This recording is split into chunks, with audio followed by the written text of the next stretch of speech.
रात गहरी हो चुकी है और वह बाहर निकल चुकी है।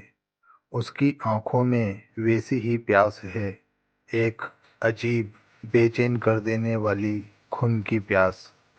नए शिकार की तलाश में भटकती हुई, नफ़रत से भरी उसकी नज़रें सड़क पर नए शिकार का इंतज़ार कर रही है। पर सब और गहरा सन्नाटा है और सुबह होने वाली।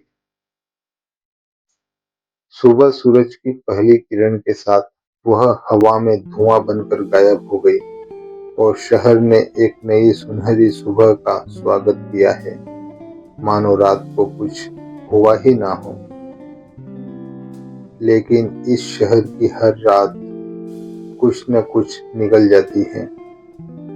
नमस्कार दोस्तों, आप सुन रहे हैं बंगला नंबर 217 का पार्ट 2, शिकार की प्यास, जिसे लिखा है काजल शाव ने और आवाज दी है चेतन श्री कृष्णा ने, यानी मैंने।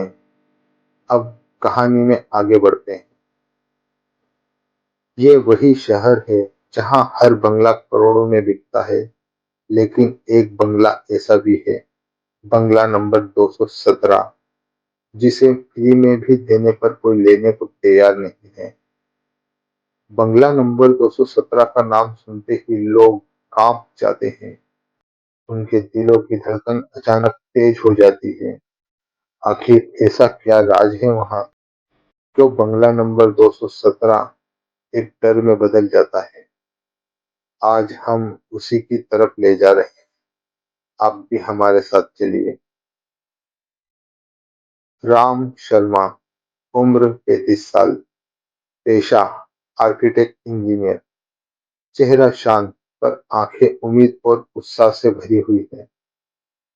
लोग उसे देखकर यही समझते हैं, यह बहुत बड़ा धार्मिक आदमी है।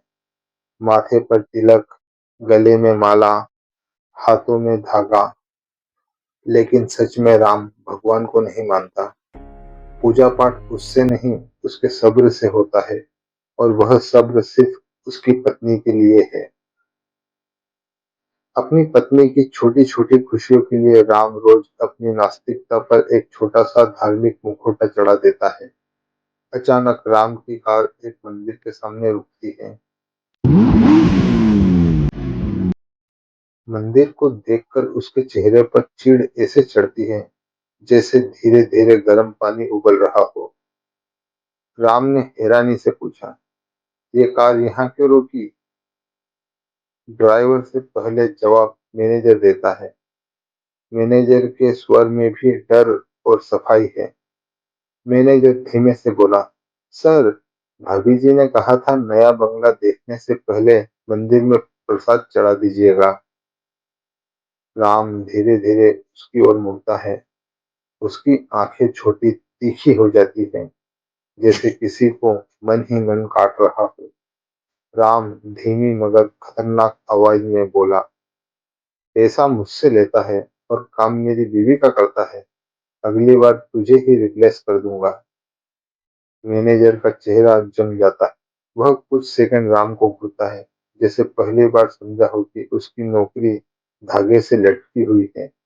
राम गुस्से में हवा को भी धक्का देते हुए, ना चाहते हुए भी, फूल प्रसाद की दुकान की तरफ बढ़ता है और दुकानदार से कहता है, भाई फूल प्रसाद कितने का है?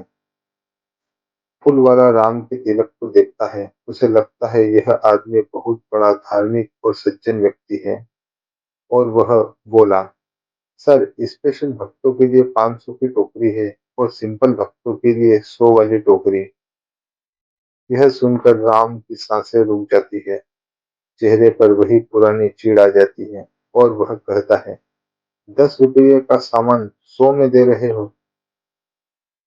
फूल वाला अपने कंधे उचकाता है और कहता है, लेना हो तो लो, नहीं तो आगे बढ़ो। मैनेजर फौरन पास आता है।